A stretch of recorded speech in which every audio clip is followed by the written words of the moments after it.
नमस्कार, law makers में आपका स्वागत है। मैं हूं अखिलेश सुमन और हमारे साथ हैं लोकसभा के वरिष्ठतम सांसदों में से एक रमा देवी जी। रमा देवी जी बिहार के शिवहर लोकसभा निर्वाचन क्षेत्र से सांसद हैं और वे लोकसभा में 4 बार रही हैं लोकसभा की सांसद। एक बार बिहार विधानसभा में भी रही हैं और कह सकते हैं कि इतना राजनीतिक अनुभव अभी लोकसभा में शायद ही किसी का है। मैडम, आप लोकसभा से 4 बार सांसद रही, एक बार आरजेडी से रहीं, फिर 3 बार बीजेपी से रहीं। तो अगर सांसद के रूप में अगर आपकी भूमिका का अगर कहें कि थोड़ा-सा असेसमेंट करें, तो आप कैसे अपने को देखती हैं? अगर लोकसभा में भारतीय जनता पार्टी का इतना महत्व बढ़ गया है। जिस समय मैं शिवहर से सांसद बनी, तो शिवहर से जब सांसद बनी तो उस समय आज़ादी के बाद पहला सांसद मैं ही भारतीय जनता पार्टी की बनी थी। और 2009 में जिस समय प्रधानमंत्री नहीं बने थे, उस समय मैं शिवहर का सीट लेकर आई थी और बहुत अच्छे वोट से हमको जिताया था लोग। हम लोग उसी समय थे कि भाई 1.5 लाख से जिता दिया जी। उसके बाद सेकंड टर्म जब मैं 14 में आई तो प्रधानमंत्री 9 में गए थे लेकिन प्रधानमंत्री नहीं थे। जी। तो मैं उनसे पहला क्वेश्चन की कि हमारे शिवहर में रेल नहीं है। रेल नहीं है, जनता त्राहिमाम करती है कि इतने वर्षों के बाद हम लोग को रेल नहीं मिला। तब मैं उनसे कही कि आप रेल दे सकते हैं, तो कहे कि हमारी सरकार बनेगी तो मैं ज़रूर दूंगा। आज कल वो सपना साकार हुआ। मैंने अपने क्षेत्र में गई और जो माँ जानकी के धाम से सीतामढ़ी से शिवहर 28 किलोमीटर हमारे रेल को पास किया गया। और हमारे माननीय मंत्री अश्विनी वैष्णव जी ये कह कर दिए कि आपका इतने क्वेश्चन शून्यकाल से लेके प्रश्न काल में और हर समय आपने समय के अनुसार आप मांग करते रहें। आज उस चीज़ को मैं पूरा करते हुए अपने को बहुत किस्मत समझ रहा हूँ कि आज मैं आपको रेल दे रहा हूँ। मतलब रेल दौड़ रही है, रेलगाड़ियाँ दौड़ रही है उस लाइन पे? नो दौड़ नहीं रही है। हाँ। अभी तो पास किया गया है 28 किलोमीटर जिसकी अच्छा। लागत 567 करोड़ है। अच्छा, अच्छा। तो वो पास किए हैं जिसमें बागमती पर पुल जी। बनेगा। बागमती पर पुल बनेगा 10 बड़े बड़े पुल जी। जो डुब्बा पुल के नाम से भी हाँ। जाना जाता है। और 42 पुल छोटे छोटे बनेंगे। तब पहले पुल का काम शुरू होगा और समझिए कल शिवहर के जितने हमारे वोटर हैं, जी। घर के महिलाएं, हाँ। लगता था कि क्या अमूल्य निधि लेकर आई हैं। हाँ। इतनी खुशी, इतनी चर्चा। हाँ। मैं जीप पर खड़ी थी, पूरा जीप का बोनेट पकड़ी हुई थी। जीप का सजावट देखकर आपको आश्चर्य होता। मैं उस पर खड़ी हुई और लोग ऊपर से बरसा फूल का और माला पहनाने वाला नीचे से। अब इस तरह का माने कार्यक्रम जो चल रहा था तो ऐसा लग रहा था कि प्रधानमंत्री जी के सरकार में ही ये संभव हुआ है। ठीक ही लोग कहता है कि मोदी है तो मुमकिन है। तो रेल पटरी बन रही है, बनने वाली है। बनने वाली। और उसके बाद अगर कहें कि एमपी लैड एक बहुत ही महत्वपूर्ण लोकसभा खास करके निर्वाचन क्षेत्र के जो नेता हैं उनके लिए बहुत ही महत्वपूर्ण होता है। एमपी लैड में ऐसा एक आध हमको बताइए जो कि आपने काम किया हो। देखिए एमपी लाइट जो होता है ना, जी। वो समझिए एक तरह से छोटे छोटे कार्य जो होते हैं, सड़क होता है, जी। पुल पुलिया होता है, स्कूल होता है, उसका त्योहार दिवाली होता है। उस काम को करने के लिए एमपी लैड होता है कि जो कार्यकर्ता जी। हमारे साथ जुड़कर जो वोट मांगते हैं और उनका एक रहता है कि आप जीतिएगा तो ये बनाइएगा, आप जीतिएगा तो ये बनाइएगा। तो उस समय जब मैं वादा करती हूँ तो लिखित रूप से उसको ये स्मरण में रखती हूँ कि जीतने के बाद मैं ये चीज़ को बनाऊंगी। तो ऐसे स्थिति में वो एमपी लैड का बनता है। लेकिन संजोग ऐसा था कि 2 साल कोरोना के समय वो छोड़ना इसलिए पड़ा कि प्रधानमंत्री का आग्रह था कि अगर एमपी लैड का पैसा आपके कोरोना के इलाज में लग जाता है तो बहुत बड़ा हेल्प होगा। और हम लोग भी समझे कि नहीं अच्छी बात है कि पहले जान है तब जहान है। और ऐसी स्थिति में हम लोग ने कोरोना के समय में प्रधानमंत्री के बात को बहुत महत्व दिए और कोरोना का इलाज अच्छा, हुआ। ऐसा माना जाता है मैडम हाँ। कि जो सांसदों का के द्वारा जो विकास कार्य किया जाता है उसमें कई बार ब्यूरोक्रेसी का रवैया थोड़ा सा डिफरेंट होता है जो आप चाहती हैं। आपका अपना अनुभव क्या है, क्या सुझाव क्या है? मेरा अनुभव है कि अगर मैं एमपी लैड का पैसा लेकर जाऊं तो वो लोग जितना कम समय में उस विकास के कार्य में लगा दे जिसमें जनता को भी खुशी हो और देखने वाले को भी खुशी हो। काहे कि उन लोगों का हमारे प्रति इतना स्नेह है कि हर 5 साल पर 2 लाख वोट ज़्यादा कर देता है और हम समझते हैं कि इसका महत्व होता है, सोच का भी महत्व होता है। प्रधानमंत्री के टाइम में अगर इस तरह का विचार जनता के अंदर है तो समझिए कि उसका प्रभाव पूरा देश पर पड़ता है। ऐसा कौन सा जादू आप करती हैं जो हर हर बार आप 2 लाख से ज़्यादा से? ज्यादा से हाँ। जादू नहीं, सच बोलती हूँ और समय के अनुसार काम करने के लिए पूरा खड़ी रहती हूँ जी। ये सबसे पहली बात। सच अगर नहीं बोलेंगे तो आपको बार बार दौड़ाएंगे तो उससे लोग को तकलीफ होता है। जी। ये मेरा अंदर की आवाज़ है कि अगर काम करना है तो सच बोलकर करिए, फिर देखिए जनता का प्यार मिलेगा। झूठे को नहीं प्यार मिलता। बिल्कुल बिल्कुल। तो एक सांसदों का एक बड़ा महत्वपूर्ण काम होता है संसद में जो कानून बनते हैं, संसद में कानून बनाने में आपकी बड़ी अहम भूमिका होती है। तो आपका जो रोल रहा है, आपकी जो भूमिका रही है, उसमें संसद में कानून बनाने में किस तरह की भूमिका रही है? हम लोग जो आज तक आज़ादी के बाद जो भी कानून बना है, बाबा भीमराव अंबेडकर जी जो भी संविधान लिख कर गए और उस संविधान के तहत जिस पर लागू करने के जो प्रक्रिया है वो हम समझते हैं कि बड़ी स्लो चला और उस कानून को अच्छे से चलाने में और उसको त्वरित कार्रवाई करने के लिए हम लोग चल रहे हैं उसी कानून को लेकर। ऐसे तो अनंत कानून का निर्माण किया गया है जो कि आप देखे हैं कि एक लाइन से कहिए सोचा था आयुष्मान में 5 लाख रुपया एक आदमी को मिलेगा इलाज करने के लिए। हमारे गरीब जनता को जब इस तरह की स्थिति आई तो गरीब जनता को विश्वास ही नहीं हुआ कि एक गरीब परिवार में अगर इलाज के लिए अगर पैसा मिल रहा है तो वो पूरे परिवार इलाज कर ले रहा है। आज जो आदमी अब सड़क पर कभी नहीं जाता था, आज औरतें, युवा, पुरुष वर्ग, सभी वर्ग के लोग इस चीज़ को सुन रहा है, समाचार सुन रहा है, प्रधानमंत्री के बातों को ध्यान से सुन रहा है और इस तरह के कानून जो बना, अब देखिए जम्मू कश्मीर का कोई एक हिम्मत बार हम करता? आयुष्मान वाली बात पे करते हाँ, हैं। हाँ। ये आयुष्मान के बारे में जनता का फीडबैक क्या है? क्या उसका लाभ लोग उठा पा रहे हैं या वो उन जानकारी के अभाव के कारण या जो स्थानीय जो संरचना है उसके कारण पूरा लाभ उनको नहीं मिल पा रहा है? हाँ, नहीं, लाभ मिल रहा है वो आदमी को जो अच्छी तरह से उसको जानकारी ले रहा है। जी। वो मीटिंग में जा रहा है और मीटिंग में जाने के बाद जो हम लोग भाषण देते हैं, हम लोग बताते हैं और वो लोग ध्यान से सुन रहा है। क्या कि सच की बड़ी भूमिका होती जी। है और जब भूमिका होती है तो हमारी जनता हमारे पास आती है तो वो समझती है कि रमा देवी जो बोल रही हैं और प्रधानमंत्री जो बोल रहे जी। हैं वो वास्तव में उसमें अच्छाई है जी। और अच्छा होने के कारण ही ये योजना बना है, जी। उसका लाभ उठाता है। हाँ। और जो आदमी समझ नहीं पाता है तो उसको दिक्कत हो जाती है। तो ऐसे स्थिति में हम लोग आयुष्मान वाला तो लाभ पहुँचावे करते हैं, लेकिन साथे साथे हम लोग चिट्ठी लिखते हैं जी। और चिट्ठी लिखकर जो प्रधानमंत्री से मिलता है उसको जो भी इलाज के लिए तो वो इलाज का भी पैसा मिलता है। तो चिट्ठी किसको लिखते हैं?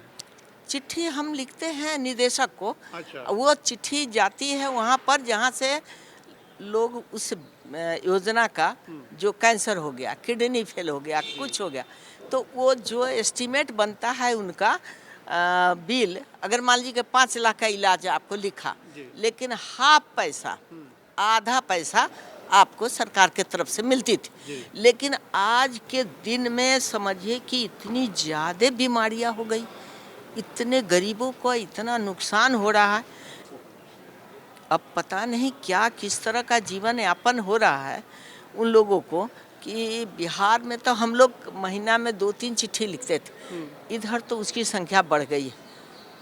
अब उसको लॉटरी सिस्टम किया गया। कहा कि इतना ज़्यादा चिट्ठी हम लिखते हैं, या तो उनको जानकारी नहीं थी, जानकारी के अभाव में आते नहीं थे। अब जब मैं वह काम कर रही हूँ तो लोग पहुँचते हैं और उन कामों को करने के लिए हमारे पास आते हैं। मैं तुरंत चिट्ठी बनाती हूँ इलाज के लिए। तो जो जिलाधिकारी होते हैं मैडम, या जी। सीएमडी होते हैं अस्पतालों के सीएमडी, इन लोगों से आप कैसे काम करवा पाती हैं? नहीं नहीं, वो तो मेरी चिट्ठी जाती है कि एमपी का चिट्ठी का महत्व रहता है ना। हाँ, हाँ, हाँ। तो काम करवाने का नहीं, हाँ। वो तो ऐसे स्वतः ही काम हो जाता है। हाँ। पहले का जमाना और आज प्रधानमंत्री के जमाने में बहुत अंतर है। अच्छा। यही तो है, हाँ। ये सब विजय का लक्ष्य यही सब है कि मैड- जनता जो पहले तरस रही थी हर चीज़ के लिए, आज घर पहुंच रहा है। अनाज देखिए, क्या अनाज लोगों को मुफ्त मिल रहा है, गरीब कभी भूखे नहीं सोते। ये कितनी बड़ी बात है, और सरकार की कितनी बड़ी हिम्मत है कि इतने लोगों को जिलाने और खिलाने के लिए तत्पर है। हम समझते हैं प्रधानमंत्री एक ही विचार से चल रहे हैं कि उन गरीबों को आज तक दबा कर रखा गया, उस गरीबों को यहाँ दिल में बैठा कर रखते हैं। मैडम, आपका राजनीतिक अनुभव बहुत ज़्यादा है और बिहार को माना जाता है कि बहुत ही कठिन प्रदेश है राजनीति के लिहाज से, और लेकिन बहुत जागरूक भी माना जाता है। आपका क्या अनुभव है बिहार के बारे में? आज बिहार, कई आपने फेजेस देखे बिहार में। देखिए, वो जानकारी से नहीं होता है। प्रधानमंत्री से रोज हम लोग सीखते हैं। पता नहीं उनको दिमाग में कंप्यूटर फिट है, पता नहीं वो क्या क्या करते हैं, रचते हैं, और कितने जमीन से जुड़े हुए हैं, और कहाँ पर किस आदमी को क्या पीड़ा है, वो अनुभव प्रधानमंत्री को होता है। और उन्होंने जो जो कार्य किए हैं वो सराहनीय है, और वो जनता पसंद कर रही है। तो प्रधानमंत्री के साथ आपका इंटरेक्शन होता रहता है? होता रहता है जी। अब उसी दिन मीटिंग में हम गए थे, हाँ। तो मैंने संसदीय जो मीटिंग होती है मंगलवार, अच्छा, हाँ, तो हम लोग गए। पार्लियामेंट्री जी, पार्टी। पार्लियामेंट बोर्ड का जो हाँ। बैठते हैं हम लोग जी, जी। सभी, राज्यसभा लोकसभा। तो उस समय प्रधानमंत्री अपना उधर से गए, फिर इधर से आए, ऐसे करके आए, तो हमारे पास रुके और रुक कर कहें कि रमा जी कैसी हैं? हम कि जी बहुत अच्छे हैं, लेकिन एक बात जानिए, गरीबों को जो सिलेंडर मिला है हाँ। उसका दाम कम कर दीजिए, वो लोग को दिक्कत हो रही है। कहें कि चिंता मत कीजिए, मैं 200 रुपया कम किया हूँ। तो हम कही ठीक है, अभी तक हम नहीं देखे हैं। अच्छा।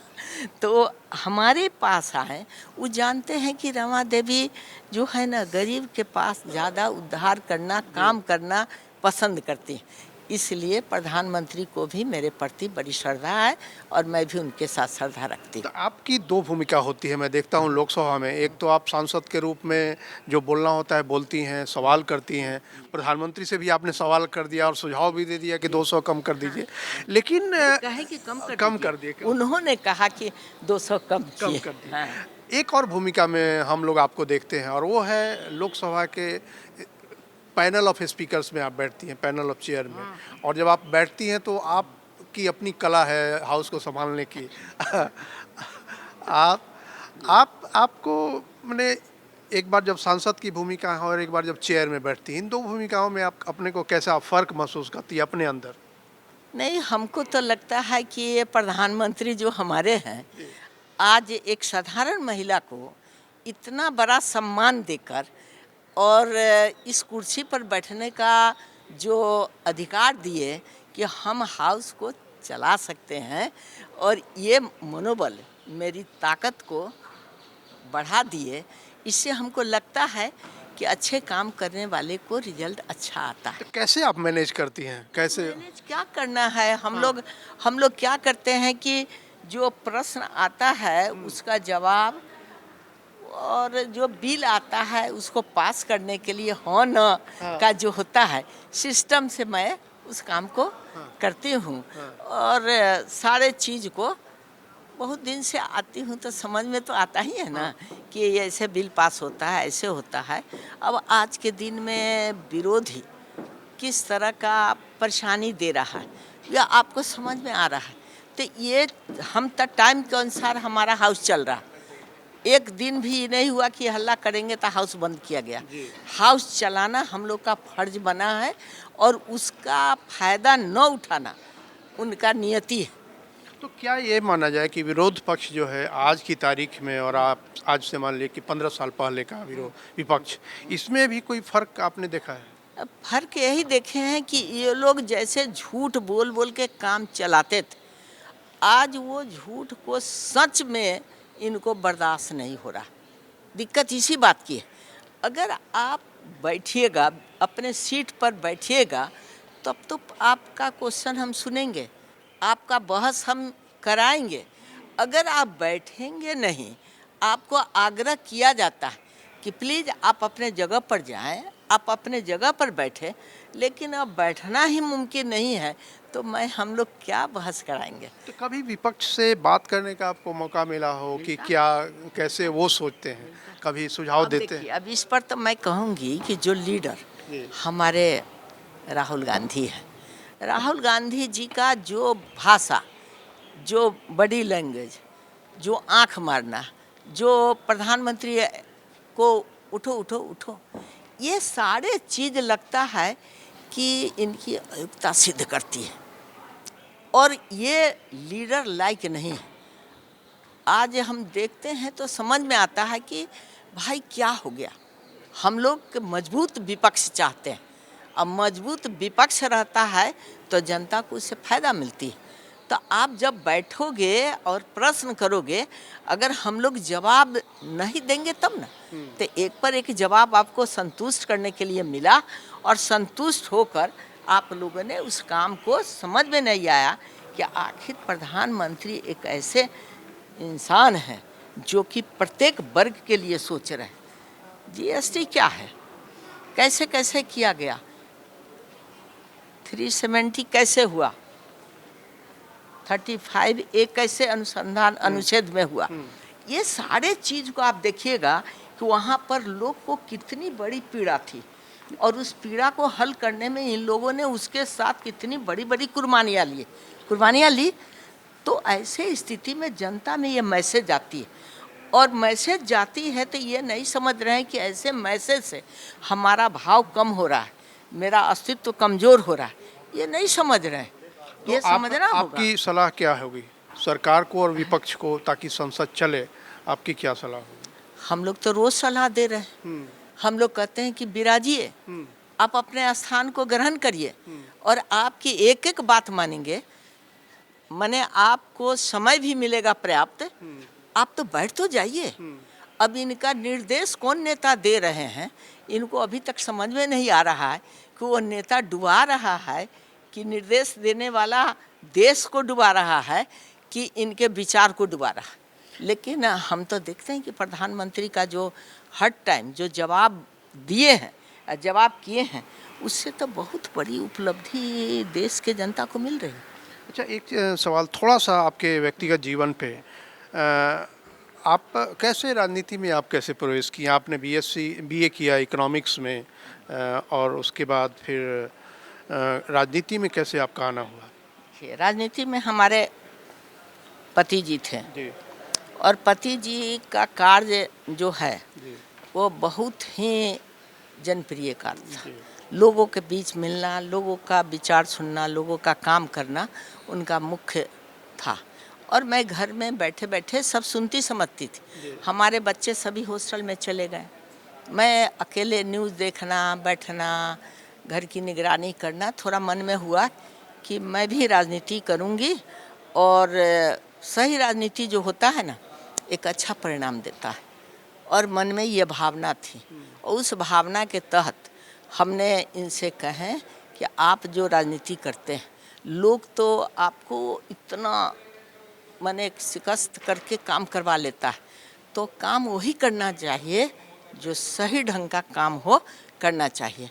लाख लोग कहे कि गलत करिए, ये करिए, तो वो नहीं करना है। तो उनके बाद आप राजनीति में प्रवेश? हाँ, नहीं, उनके रहते भर में किए। अच्छा। रहते भर में किए। जब मैं लोकसभा लड़ी थी, हमारे साहब ही लालू जी टिकट दिए। हाँ। और लालू जी ये देखे थे हमारी व्यवस्था। हाँ। जब बेटी की शादी हम किए थे तो उस समय सारी व्यवस्था को वो देखे थे, तो ये कौन सब तैयारी किया, तो सब रमा की है। तो जब इस तरह की स्थिति को जब देखे तो उनको लगा कि ये राजनीति भी अच्छे से कर सकती है और जब फर्स्ट मैं भाषण दे रही थी तो हमको प्रोक्सी की ज़रूरत नहीं थी कि कोई पीछे से हमको कुछ बताए तो मैं बोलूं। मेरी अपनी भावना थी। मैंने जब वोट भाषण दे रही थी और लोगों का, जनता का जो हमारे प्रति प्रेम देखे, तो फर्स्ट बार में ही तो मैं माइक फर्स्ट बार पकड़ी और लोकसभा आई। ये तो मैंने समझिए एक सोच था हमारा। अच्छा मैडम, ये बताइए, बिहार के बारे में कहा जाता है कि बहुत ही जातीय विभाजित समाज है, जहाँ की जाति का इक्वेशन जब तक आप नहीं बनाएंगे तब तक आप नहीं राजनीति में टिक सकते हैं। आपका अनुभव क्या है? हाँ, अनुभव आपका बहुत ही ठीक है। अनुभव तो ठीक है। जो जाति जो है ना, अब धीरे धीरे सोच में बदल रहा है। सोच में इसलिए बदल रहा है, जातियाँ टूट रही हैं, कहने का हाँ, मतलब। जातियाँ टूट रही है और प्रधानमंत्री के विचार और कार्य से टूट रही। और यहाँ जो भी कार्य हो रहा है वो समझिए एक दूसरे के लिए ही हो रहा है। न प्रधानमंत्री को धन जुगाना है, न बेटा बेटी के लिए सामान जमा करना है। आज के दिन में जो परिस्थितियाँ आई है वो सबके सामने, और ईडी और सीबीआई का छापा वही पड़ सकता है जहाँ पर लोगों का कुछ गहरा सामान मिले। नहीं मैडम, हम जातियों की बात कर रहे थे तो नहीं, हाँ, वो जातियों का फायदा उठाने वाले लोग अपना फायदा उठाए। कहना मेरा ये कि जाति से फायदा उठाने वाले लोग अपना फायदा उठाए।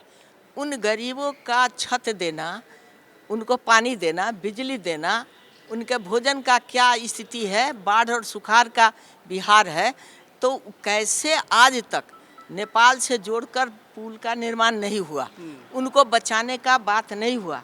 केवल भाषण बोलकर वोट को बटोर लेना है और उनके विषय में कुछ नहीं सोचना है कि आखिर ये जी कैसे रहे। अच्छा, तो आपने खुद ही बताया नेपाल से पानी वाले मामले पे, इस पर कभी आपने प्रधानमंत्री जी से बात करने की कोशिश की क्या? हाँ, प्रधानमंत्री से भी मिले और वहाँ के जो हमारे मंत्री ये हैं, आपके क्या नाम है अभी मंत्री, तो नेपाल से कभी भी अपना मुख्यमंत्री नहीं था, प्रधानमंत्री नहीं था, जिसके कारण ये विचार नहीं मिला और वहाँ पुल का निर्माण होने के लिए नहीं हुआ।